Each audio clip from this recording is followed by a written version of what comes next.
Olá, gente, tudo bem? Estamos aqui para mais um encontro, né? Hoje a gente vai falar para vocês, na verdade, continuar, né, falando para vocês um pouquinho sobre alguns casos específicos dentro da nossa genética, né? A gente está vendo com vocês, na verdade, uma genética clássica, uma genética mendeliana, que é uma associação de muito do que a gente vê, né, dentro de matemática, essa questão mais de probabilidade aplicada aos conceitos da nossa genética.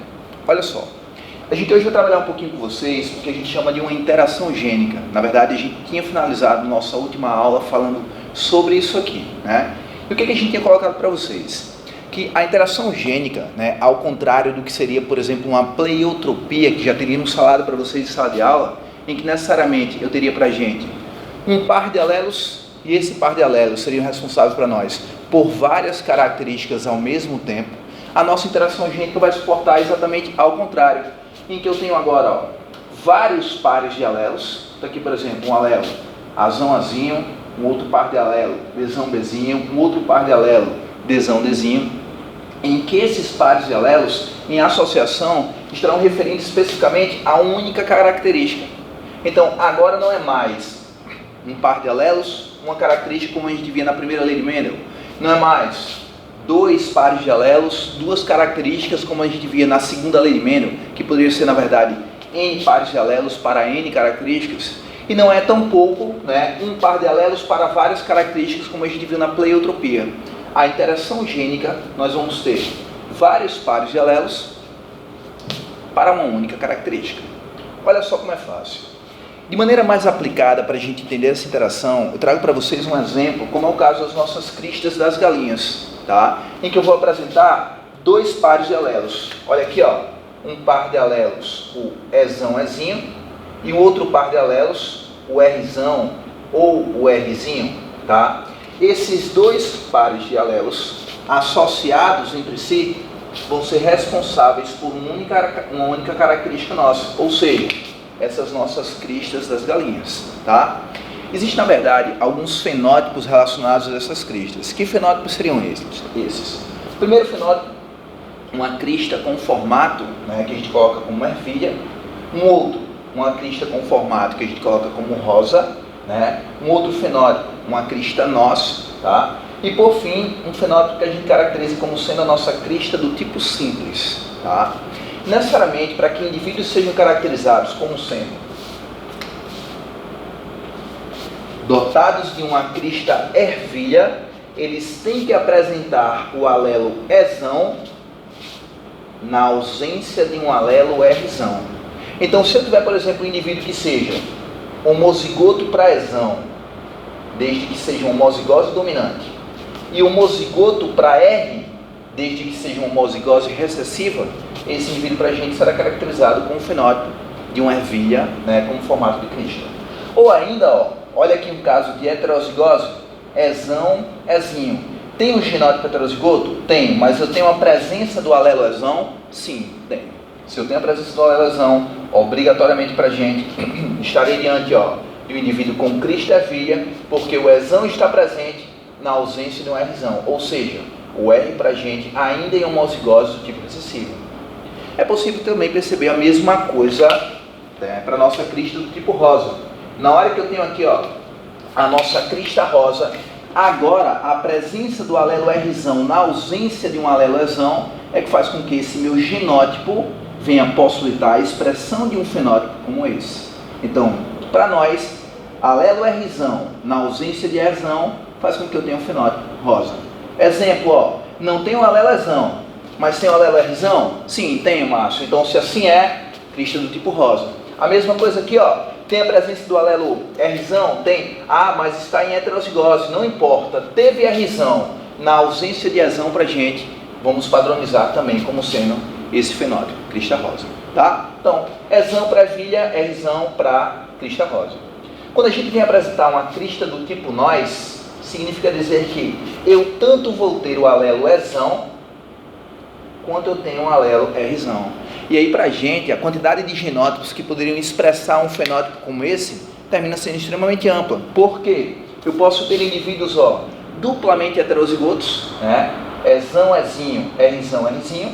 Indivíduos que sejam para a gente duplamente homozigotos dominantes. Aqui, ó, Ezão, Ezão, Rzão, Rzão. também tem a presença do alelo Ezão e a presença do alelo Rzão, logo, crista do tipo nós, assim como, ó, heterozigoto para um determinado genótipo, um determinado par de alelo, homozigoto dominante para o outro. Aqui eu tenho heterozigose para o alelo E e homozigose dominante para o alelo R. Eu vou expressar também uma crista padronizada como nós. Da mesma forma, ó, se eu tiver uma homozigose dominante para o alelo E e uma heterozigose para o nosso alelo R, também terei esse padrão para a gente de crista nós, tá? Simples assim. Daí, quando a gente pensa nos indivíduos que são duplamente homozigotos recessivos, aí, esse meu genótipozinho aqui, ó, é o responsável por uma crista para a gente denominada como sendo uma crista simples. Olha só, se nós pegarmos indivíduos que sejam considerados homozigotos para a gente, tanto os homozigotos dominantes quanto homozigotos recessivos, já vai imaginando aí, ó, se eu pego uma geração, por exemplo, parental, tá? Já discutimos esse conceito para vocês de sala. Se eu pego uma geração parental em que eu tenho indivíduos que sejam duplamente homozigoto dominante, Ezão, Ezão, Rzão, Rzão. Se eu pego indivíduos que são assim, e esses indivíduos apresentam para a gente um cruzamento com indivíduos duplamente homozigotos, agora recessivos, ou seja, Ezinho, Ezinho, Rzinho, Rzinho, essa nossa geração F1 obrigatoriamente vai ser considerada o quê? Duplamente heterozigota, tá? Ou seja, para a gente, ó, desse cruzamento, se eu jogo lá no nosso quadro de Punnett, já tínhamos colocado para vocês, ó, se eu jogar aqui no quadro de Punnett, bem simples, tá? Ó, quadro de Punnett relacionado a esse nosso primeiro cruzamento. Os únicos alelos gerados por esse indivíduo, os únicos gametas, na verdade, ó, só existe um tipo, Ezão, Rzão. O único tipo de gameta gerado por esse indivíduo, só existe um, Ezinho, Rzinho, tá? Se eu propor a interseção desses meus gametas, ou seja, desse cruzamento, eu vou apresentar um genótipo Ezão, Ezinho, Rzão, Rzinho. Então, 100% da minha F1, genotipicamente, vai ser assim. Olha só, se a minha F1, 100% dela será considerada Ezão, Ezinho, Rzão, Rzinho, tem ou não a presença dos dois alelos dominantes? Se eu tenho a presença dos dois alelos dominantes, esses indivíduos fenotipicamente serão ou não padronizados para a gente como sendo dotados de uma crista nós. Está aqui, ó, presença de Ezão, presença de Rzão, estou diante dessa minha situação, ó, ou seja, crista nós para a gente. Então aqui, ó, indivíduos com crista do tipo nós. O cruzamento de um indivíduo homozigoto dominante, duplamente homozigoto dominante, que seria para nós considerado também uma crista nós, com indivíduos duplamente homozigoto recessivo, nesse caso específico, um fenótipo de uma crista, ó, do tipo simples, o que é que vai acontecer? 100% da minha F1 será assim. Se nós propormos um cruzamento desses indivíduos com indivíduos com genótipo idêntico ao seu, como por exemplo, seriam indivíduos frutos desse mesmo cruzamento aqui, ó. Vou pegar um indivíduo duplamente heterozigoto, também padronizado com um fenótipo do tipo nós, mais uma vez, ó, teve Ezão e teve Rzão pra gente esse fenótipo nós. Se nós propormos um cruzamento de indivíduos assim e jogarmos isso aqui no nosso quadro de Punnett, agora, a possibilidade de gametas gerados por esses indivíduos termina sendo um pouquinho maior. Bom, vamos jogar isso aqui no nosso quadro de Punnett, ó, que a gente já conhece, para ver a proporção que a gente vem a apresentar. Bom, gametas gerados por esse meu primeiro indivíduo. Entende que eu tenho que separar obrigatoriamente os meus alelos S e eu tenho que separar obrigatoriamente os meus alelos R. Logo, um dos tipos de gametas que eu poderia apresentar seria Ezão com Rzão.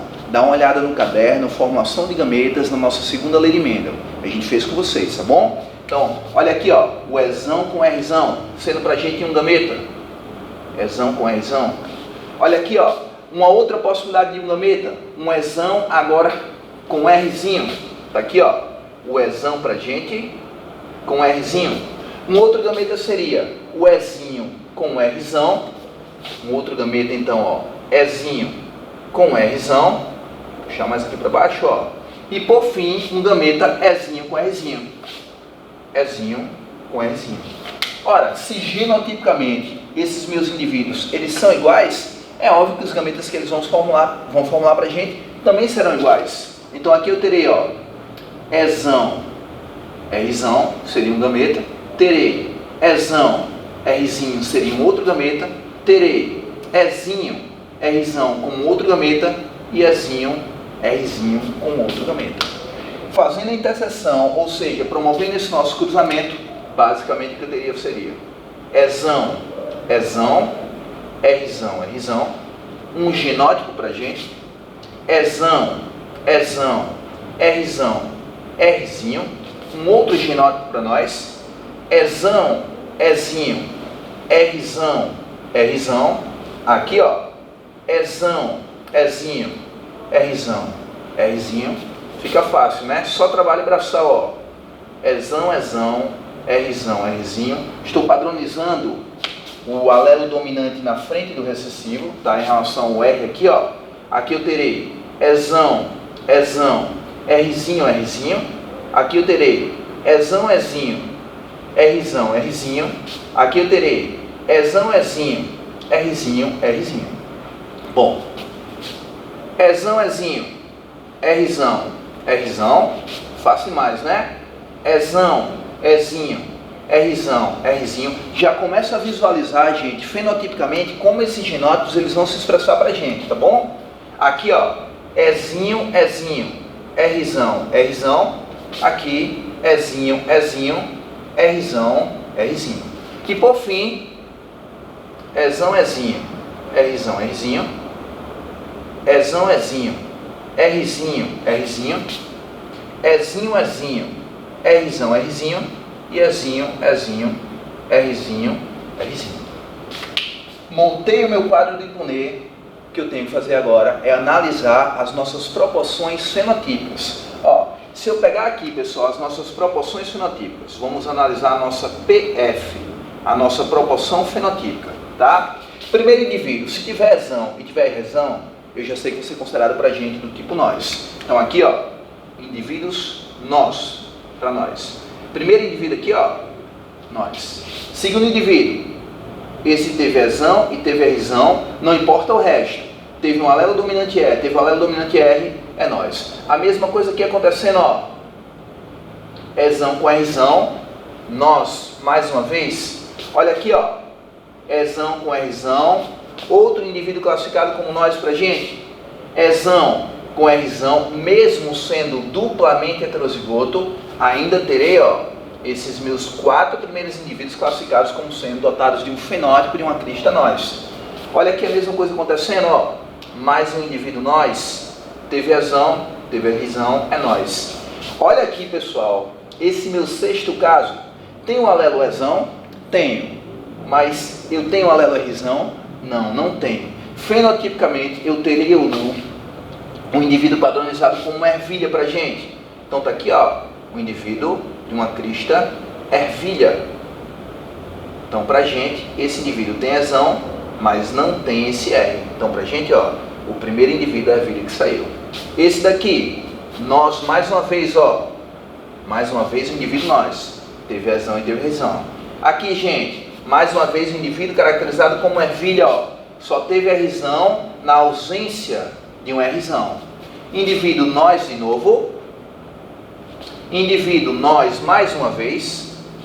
Esse indivíduo agora aqui, ó, tem um alelezão? Não, não tem. Então já sei que não pode ser pra gente, nem nós, nem pode ser ervilha. Mas tem um alelezão? Tem. Onde vai ser então padronizado com o fenótipo rosa? Então tá aqui, ó, fenótipo rosa para nós, tá? Então o primeiro indivíduo caracterizado como rosa seria esse aqui. E esse aqui, rosa mais uma vez, ó, mais uma vez um indivíduo rosa. Se eu olho para cá, gente, tem ou não um outro indivíduo nós? Olha o alelo Ezão e o alelo Rzão. Olha para aqui agora, ó, tem ou não um indivíduo ervilha? Está aqui um indivíduo, ó, com o fenótipo de uma crista ervilha para nós. Aqui, gente, a ausência do alelo Ezão e a presença do alelo Rzão. Olha aqui o indivíduo rosa para a gente. E por fim, um indivíduo duplamente homozigoto recessivo, caracterizado como sendo de uma crista do tipo simples. Gente, muito cuidado com isso aqui agora. Percebe que eu tenho um padrão. de 9 para 3 para 3 para 1, seria na verdade 9 entre 16 indivíduos, 3 entre 16 indivíduos, 3 entre 16 indivíduos e 1 entre 16 indivíduos. Essa minha proporção de 9 para 3 para 3 para 1, a gente já viu ou não quando estávamos estudando aqui com vocês, segundo a lei de Mendel? Exatamente a mesma proporção. Agora, qual era a diferença? É que quando a gente estudava a segunda lei de Mendel, eu tinha 9 para 3 para 3 para 1, entretanto associado a quantas características? A 2 características. Aí vire para a gente, estava sendo analisado quanto? Ou a sua coloração, que poderia ser amarela ou verde, ou a sua textura, que poderia ser para a gente, né, lisa ou rugosa, tá? Então, lá na segunda lei, proporção do cruzamento entre indivíduos duplamente heterozigotos era 9 para 3 para 3 para 1, entretanto associado a 2 características. Agora, como eu estou diante de um caso de uma interação gênica, eu tenho vários pares de alelos, entretanto análise de uma única característica. A minha proporção fenotípica continua sendo 9 para 3 para 3 para 1, entretanto, uma característica apenas em análise. Tá? Então, para nós, esse é um caso que a gente chama de uma interação gênica. Só que essa nossa interação gênica, que a gente vai colocar um pouquinho mais à frente com vocês, é uma interação que a gente coloca como sendo uma interação do tipo não epistática.